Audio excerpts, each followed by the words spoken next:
J'accueille maintenant Alice Dechy, chargée de développement au CREA Mont-Blanc, centre de recherche sur les écosystèmes d'altitude. Bonjour Alice. Bonjour. Ça va ? Bien et vous ? Oui, merci de nous rejoindre dans ce Mont-Blanc Express. Vous avez pris le train à Chamonix, je crois ? Oui, voilà, tout à fait. C'est toujours un plaisir de voir ces paysages et d'en profiter pour travailler dans ce transport-là. Oui, c'est ça, c'est agréable comme train. Donc, en quelques mots, est-ce que tu nous résumerais les missions du CREA Mont-Blanc ? Oui, le CREA Mont-Blanc, donc, comme tu disais, centre de recherche sur les écosystèmes d'altitude. On est donc une association basée à Chamonix qui existe déjà depuis 1996. On est basé au Chalet Vallot, à l'Observatoire du Mont-Blanc, là, proche du centre de Chamonix, avec une double mission en fait. Premièrement, c'est de faire de la recherche, un centre de recherche en montagne sur l'écologie alpine, donc des études scientifiques, notamment sur l'impact du changement climatique sur la biodiversité, donc sur la faune et la flore dans le massif. Et avec la double mission de diffuser les informations, de sensibiliser à l'environnement, à l'écologie, et d'impliquer jeunes et moins jeunes, des citoyens dans la recherche avec ce qu'on appelle les sciences participatives. Voilà, oui, c'est vraiment le cœur aussi du CREA, au-delà de la recherche, mais c'est de faire participer les citoyens à vos recherches, c'est voilà, ça ? Tout à fait, les sciences participatives, on entend de plus en plus parler, il y a beaucoup d'acteurs qui en font en France, et ça a toujours été un peu une marque de fabrique du CREA Mont-Blanc, parce qu'on a des programmes qui sont déjà en place depuis 2004, donc avec beaucoup de données, et une façon donc d'amener des gens à faire aussi de la recherche, à voir la science différemment, à apprendre cette démarche scientifique qui permet aux chercheurs de récolter plus de données, parce que quand on a des milliers de personnes qui vont sur le terrain, plutôt que 2-3 chercheurs, forcément, on peut récolter des données et des éléments. Et c'est aussi une façon de sensibiliser les gens et de les amener à regarder leur environnement et la nature différemment. Et concrètement, comment ça se passe les gens peuvent s'inscrire dans des programmes de sciences participatives ? Oui, tout à fait. On a plusieurs programmes et on est encore en train d'en développer d'autres. Alors c'est aussi l'occasion, je pense qu'on va en reparler, mais de venir ce samedi 7 octobre dans le cadre de la Fête de la Science, parce qu'on va lancer justement la nouvelle plateforme qui va regrouper plusieurs programmes.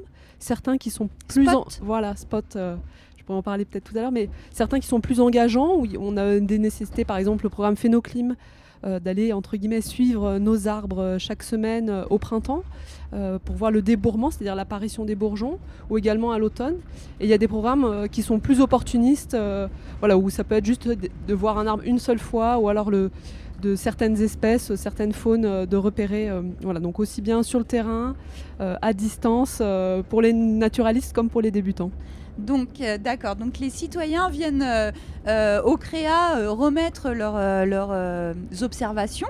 Et ensuite, à qui vous transmettez ces données ? Alors nous, c'est des données qu'on va analyser au sein du CREA. Et bien sûr, après, sur certains projets, on travaille avec d'autres collaborateurs et d'autres labos qui nous permettent de faire les suivis. Et on peut retrouver, bien sûr, tous les résultats de nos études qui sont ouvertes à tous sur le portail l'Atlas du Mont-Blanc, qui va regrouper un petit peu les résultats des recherches pour comprendre l'évolution de ce massif du Mont-Blanc et l'impact du changement climatique. D'accord. Et pourquoi c'est important, alors, selon vous, ce côté participatif ? Au-delà de sensibiliser, vous nous en avez parlé ? Alors il y a l'aspect, comme je vous disais, donc, de récolter des données. Au CREA Mont-Blanc, on est une petite équipe et chaque labo de recherche, on a quelques personnes, donc c'est démultiplier la possibilité d'être sur le terrain. Et c'est aussi, aujourd'hui, on a un peu de la défiance science-société, donc c'est aussi d'apprendre la démarche scientifique et d'embarquer les citoyens aux côtés des chercheurs. Ok, c'est formidable en tout cas. Donc on a au niveau des programmes de sciences participatives, on a Phénoclim, Wild Mont-Blanc, Aux arbres citoyens. Voilà, on a encore d'autres comptes-pontes pour le suivi de la grenouille rousse sur les mares d'altitude. On a beaucoup de bénévoles ici dans la vallée que je remercie chaleureusement, qui sont très impliqués et qui montent des fois jusqu'à Loria chaque semaine. On a Flore Verticale à destination des alpinistes pour pouvoir localiser certaines espèces de flore en haute montagne.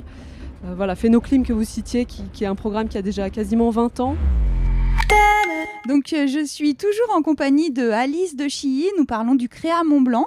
Donc Créa Mont-Blanc, c'est une petite équipe de chercheurs, vous êtes combien exactement ? Oui, on est 8 au sein de l'équipe, voilà, moitié des chercheurs qui sont principalement des écologues et aussi une partie de l'équipe qui est axée diffusion, communication justement, ou même recherche de partenariat parce qu'on est une association donc on a cette nécessité-là aussi. Donc voilà, moitié-moitié entre guillemets dans l'équipe. Et donc, vous avez fait de la science participative votre marque de fabrique. Alors, comment on fait pour devenir observateur ? Peut-être vous pouvez nous parler des différents programmes de science participative comme Phénoclim, Wild Mont Blanc, Aux arbres citoyens et les autres. Voilà, c'est ce qu'on disait. En fait, on a des programmes comme alors Phénoclim qui est le plus ancien. Donc, c'est une invitation chacun qui doit suivre certains arbres près de chez soi. Donc, si vous avez des mélèzes, des frênes, des épicéas, c'est l'occasion de vous lancer, qui sont un petit peu plus engageants parce qu'il faut pouvoir aller voir ces arbres toutes les semaines au printemps, à l'automne. Et on a d'autres programmes comme Wild Mont Blanc, qui là, c'est l'identification de la faune sauvage de notre vallée qui peut se faire depuis chez vous, parce que c'est les images qui sont prises des pièges photos qui sont dispatchés sur le massif du Mont Blanc. Ou d'autres programmes comme Compte-Ponte, le suivi de la grenouille rousse, où on a des bénévoles effectivement qui suivent notamment au printemps les pontes, l'évolution des têtards. Donc il y en a un petit peu des programmes pour tous les goûts et pour tous les niveaux qui vont être regroupés sous la nouvelle plateforme Spot, Sciences participatives en montagne, ouverte à tous. Ok, alors parlons-en de Spot, puisque c'est par Spot que vous allez présenter lors de votre atelier lié à la fête de la science, c'est ça ? Voilà, dans le cadre de la fête de la science en fête à Chamonix, on vous invite tous et toutes à nous rejoindre ce samedi 7 octobre, justement pour le lancement officiel de cette plateforme. Donc c'est Spot, spot.creamontblanc.org, qui va regrouper tous nos différents programmes et de façon très claire voir comment vous engager. Ok, donc alors qu'est-ce que vous proposez lors de cet atelier donc de vraiment impliquer, les gens vont être impliqués dès samedi ? Oui, alors samedi c'est un petit peu la découverte des sciences participatives. Donc c'est une journée, vous venez un petit peu quand vous voulez, on sera là de 10h à 16h au Chalet Vallot, à l'Observatoire du Mont Blanc, avec une inauguration à partir de 11h, où on retrouvera justement Hervé Villard que vous avez eu, et également notre partenaire Orange. On aura aussi une de nos conférences qu'on appelle Science Sandwich, où vous venez partager, amener votre sandwich à 12h30 samedi pour justement découvrir le suivi scientifique des bénévoles sur les grenouilles rousses. Et différents également ateliers, découvrir Wild Mont Blanc, et la plateforme Spot où vous pourrez naviguer, créer votre compte et en savoir plus. Ok, et c'est à partir de quel âge ?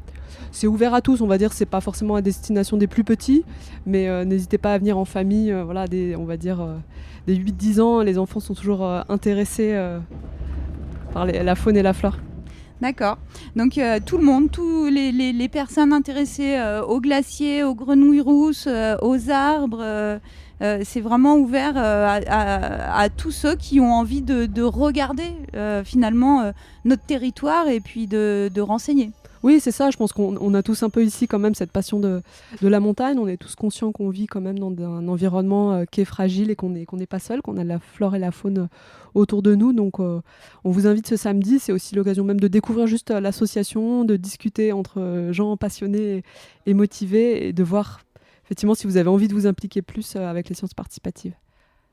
Ok, merci beaucoup Alice d'être montée avec nous. Est-ce qu'on rajoute quelque chose ? Pourquoi vous vous impliquez dans la fête de la science par exemple ? Je pense qu'aujourd'hui il y a un vrai besoin de renforcer ce lien science-société.